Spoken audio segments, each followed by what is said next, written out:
There's no one in this world who loves you as much as your mom.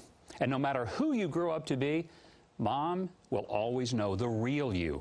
My next guest was a very successful talent executive for the William Morris Agency, but he survived the cutthroat world of Hollywood by never forgetting what his mama taught him. Please welcome the author of Promises I Made My Mother, Sam Haskell. Sam, great having you here today. It's my pleasure. I'm thrilled to be with you. The thing that touched me most about your book, the wonderful, precious lessons that you learned that stayed with you.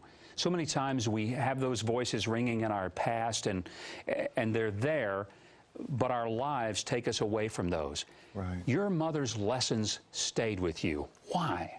Because she chose, Mike, she chose moments as a child when I was going through a certain situation to make the point then. It's not like you can make the point in later years. You have to teach the point at the moment the lesson needs to be learned.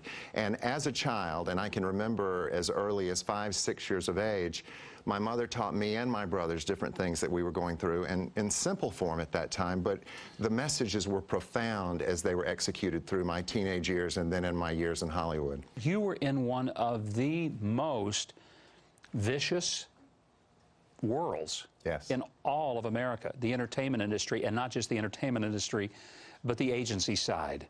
But through that experience, how did the lessons of your mother keep you sort of with your compass always pointing north? My mother always told me, Mike, to be consistent. Be consistent in your presentation of yourself, be consistent in your thought process.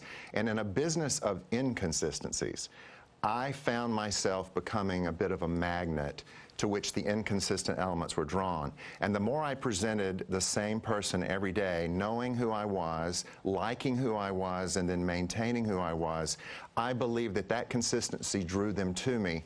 And my reward through their loyalty was the multiple successes that we all were able to share together. You've got great endorsements from such a variety of people. I mean, you represented some of the best in the business. And I was lucky. I was lucky. Ray Romano did the foreword. Yes, he did. And I cried like a baby when I read the foreword. It was priceless. He's a very funny guy, but rarely sentimental. Well, one of the lessons you learned was to be on time. That brought you a special visit with Betty Davis, didn't it? Yes, it did. Yes, it did. In 1982, I was a baby agent at William Morris, and David Frost was doing a ripoff of the Academy Awards called the American Movie Awards, and it had worked on ABC between the Grammys and the American Music Awards. So he was having a big production meeting, and the William Morris Agency represented David, and so they assigned me, this kid, to go and be his contact to sort of put it all together.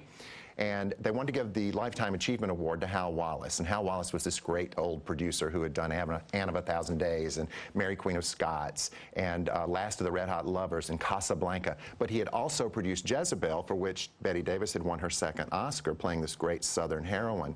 And he said, okay, who knows Betty Davis? And people were going, oh, I don't know, I don't know. And my hand goes up. I said, I'll call. But Sam, David said, Sam, you don't know Miss Davis. I said, I'll call anyone. But I knew I wanted to talk to her because I'd loved her for years. So they put me in touch with her agent. The agent put me on the phone with Miss Davis, and she comes on the phone and says, Mr. Haskell, what is it you would have me do with Mr. David Frost? I explained the whole thing to her, convinced her to come on to the show to present the award to Hal Wallis.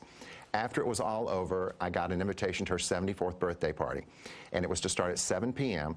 I got in my car, drove to her house in the Hollywood Hills of Los Angeles, arrived at 15 till 7. Now, the party started at 7 and was not going to go and ring the doorbell before 7 o'clock. So I drove around and around and around the block, and about 5 till 7, I got out of my car, rang the doorbell right at 7 o'clock.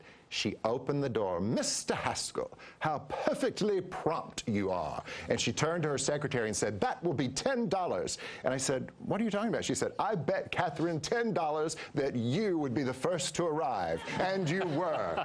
So, your mother taught you to be on time. She taught me to be on time. Oh, what a great story. And there are a lot of them in this book that you'll want to read. Promises I Made My Mother by Sam Haskell. It is a great, great story.